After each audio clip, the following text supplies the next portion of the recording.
তার মানে কি মুক্তিযুদ্ধের সন্তান নাতিপুতিরা কেউ মেধাবী নেই, যত রাজাকারের বাচ্চারা নাতিপুতি হলো মেধাবী, তাই না?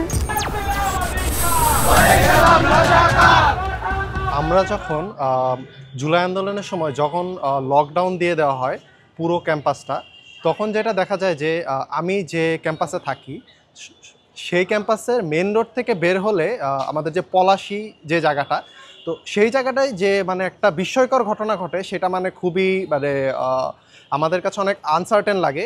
সেটা হচ্ছে যে পুলিশ এবং একদল আমরা মানে একদল মানুষকে দেখতে পাই যারা আসলে বোঝা যায় যে সে সময় ছাত্রলীগের মানুষ ছিল। তারা আসলে ছুরি রামদা নিয়ে বসে আছে, মানে বোঝা যেতেছে তারা ককটেল ফুটাচ্ছে ওই টাইমে। এন্ড সবথেকে মজার ব্যাপার যেটা যে তাদের পাশে পুলিশ ছিল, পুলিশ তাদের মানে কোনো ভূমিকাই পালন করতেছে না, তাদের পাশে একজন অস্ত্র নিয়ে বসে আছে। মানে এইটা মানে আমাদের খুবই একটা সারপ্রাইজিং ব্যাপার যে আমাদের মারতে আসতেছে, বাট পুলিশ সেখানে কোনো মানে নীরব ভূমিকা পালন করতেছে। অ্যান্ড এটা আমাদের এরিয়াতে হচ্ছে, এইদিকে আমরা হচ্ছে আমাদের ক্যাম্পাসে যেই দিকে ছিল সেই দিকে এই জিনিসটা হচ্ছে, কিন্তু পুলিশের কোনো ভূমিকা দেখতে পাচ্ছিলাম না। এই জিনিসটা আসলে তখন আমাদের খুবই কষ্ট দেয় যে এইদিকে আমাদের কোনো অকারণে কোনো একটা অযৌক্তিক কারণে আমাদের গায়ে হাত তুলছে, সেই জিনিসটা আসলে আমাদের খুবই কষ্ট দেয়। তো এইদিকে আরেকটা বলার বিষয় যে আমরা হচ্ছে রাত্রেবেলা একদিন রাত্রেবেলা যেটা হয়েছে যে আমরা অনেক ককটেলের তারিখটা ঠিক 19-20 জুলাইয়ের দিকে, তো রাত্রেবেলা অনেক ককটেলের শব্দ পাই। তো আমরা হচ্ছে বের হই। তো বের হওয়ার পর আমাদের যে বুয়েটের যে মেন গেটটা আছে, সো মেন গেটের দুই সাইডে আরও দুইটা গেট আছে, মানে ওইটা ওই দুই জায়গা থেকে হচ্ছে অনেকগুলো হচ্ছে ছাত্রলীগের পোলাপাইন আসতে থাকে। সো ওইদিকে আমরা বুঝতে পারি যে এরা হয় কোনো আমাদের মারতে আসতেছে অথবা হচ্ছে অন্য কোথাও যাইতেছে। সো আমরা তখন ওইটা দেখে হচ্ছে আমরা মানে একটু চিল্লাচিল্লি লাগাই দিই, দেন হচ্ছে বুয়েটের যারা হলের যারা ছিল তারা সবাই আসে। তো আসার পর যে জিনিসটা হয় যে তারা আসলে আমাদের স্কিপ করে আমাদের সামনে দিয়ে চলে যায়, আমাদের সামনে দিয়ে পলাশির দিকে চলে যায়। তারা আসছিল হচ্ছে ইয়ে থেকে বক্সিবাজার মোড় থেকে পলাশির দিকে চলে যায়। দেন যেটা হয়, দেন দেখলাম হচ্ছে যে তারা আমাদের দিকে আরও কিছু লোক নিয়ে হচ্ছে আমাদের দিকে ককটেল এসব নিয়ে আসতে শুরু করে। দেন হচ্ছে আমরা আসলে তখন একটা মানে আতঙ্কিত হয়ে আমরা হচ্ছে আমাদের ক্যাম্পাসের দিকে ঢুকে যাই। সো এই জিনিসটা তখন আমাদের খুব একটা মানে আতঙ্ক সৃষ্টি করেছিল যে আমাদের ক্যাম্পাসে এসে আমাদের উপরেই হামলা হচ্ছে, এদিকে মানে পুলিশের কোনো মানে কোনো মানে ভূমিকাই ছিল না। এটা আসলে খুবই আমাদের আতঙ্কের একটা সময় ছিল।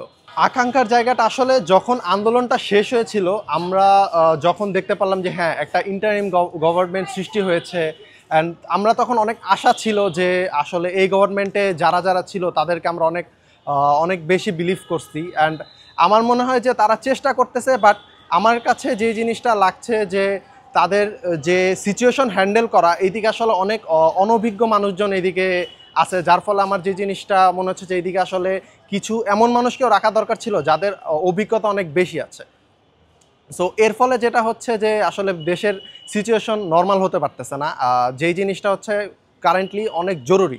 আর সংস্কারের যে কাজটা সেইটা আসলে ইন্টারিম গভর্নমেন্টকে করতে দিতে হবে। এইদিকে হচ্ছে আরও যেসব রাজনৈতিক দল তারা অবশ্যই তাদেরকে সাপোর্ট দেওয়া উচিত, তা না হলে আসলে যে আন্দোলনটা করা হয়েছে সেই আন্দোলনটার আসলে কোনো ভূমিকা থাকলো না। এখানে সবচেয়ে কষ্টদায়ক ব্যাপার যে এইটা কোনো যুদ্ধ, আমরা যদি বলি যে যুদ্ধ আসলে দেশের সাথে যে হয়, কোনো একটা সামরিক বাহিনীর সাথে কোনো সামরিক বাহিনীর হয়, আসলে এইদিকে এরকম একটা ডিসক্রিমিনেশন ছিল যে ওরা অস্ত্র হাতে আমরা নিরস্ত্র। আসলে আমাদের মধ্যে যে চেতনাটা ছিল, আমাদের মধ্যে যে অনেস্টিটা ছিল, এইটা আসলে আমাদের আন্দোলনটাকে হচ্ছে উদ্বুদ্ধ করছিল। কিন্তু দেখা যায় যে যারা পুলিশ বাহিনী অথবা যারা র্যাব ছিল তারা আসলে তাদের দায়িত্ব থেকে কাজটা করছিল, বাট তাদের মধ্যে সেই স্পিরিটটা ছিল না। দ্যাটস ওয়াই আসলে আমাদের যে আকাঙ্ক্ষাটা ছিল সেটা আসলে আমরা পূরণ করতে পারছি।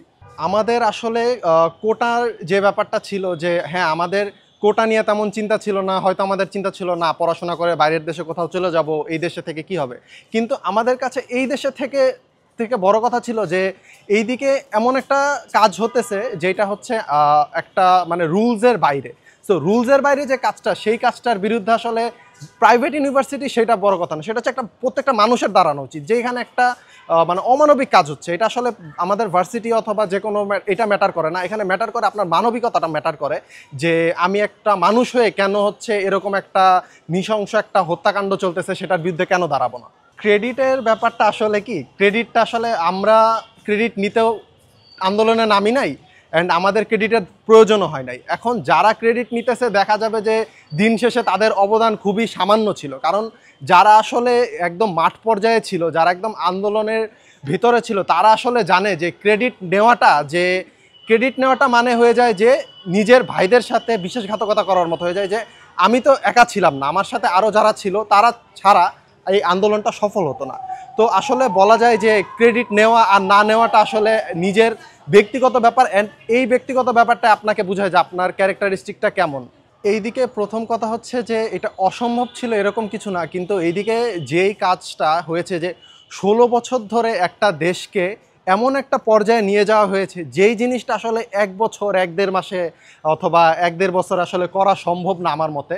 এর জন্য একটা সময় এবং একটা প্রপার একটা রুলস থাকতে হবে, অ্যান্ড একটা প্রপার একটা সরকার থাকতে হবে। কারণ এই কিছু 16 বছরের মধ্যে আমরা যা যা দেখছি, এই জিনিসগুলো হচ্ছে আমরা যদি অন্য দেশের সাথেও তুলনা করি আসলে এটা কোনোভাবেই মানে মানানসই না। সো এর জন্য আমাদের অনেক সময় এবং সঠিক মানুষ এবং সঠিক সিদ্ধান্তের প্রয়োজন, যেটা একমাত্র সঠিক মানুষটাই নিতে পারবে, এই দেশের যারা নেতা এবং যারা হচ্ছে যারা আছেন।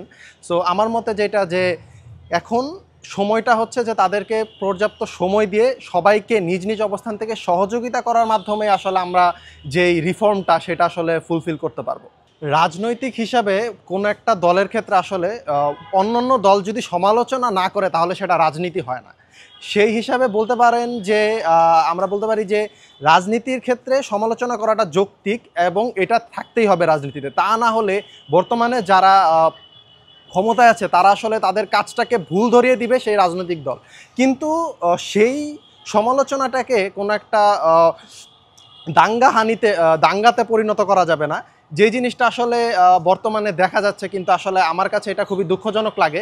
কিন্তু সমালোচনা পর্যন্ত মানে সেদিন সার্জিস আলম একটা কথা বলেছে যে মুখের জবাব মুখে দিতে হবে, মানে কথার জবাব অবশ্যই কথাই দিতে হবে, সেইটাকে আমরা কোনোভাবেই সেটা হচ্ছে কথার জবাব আমরা হাত দিয়ে দিতে পারবো না।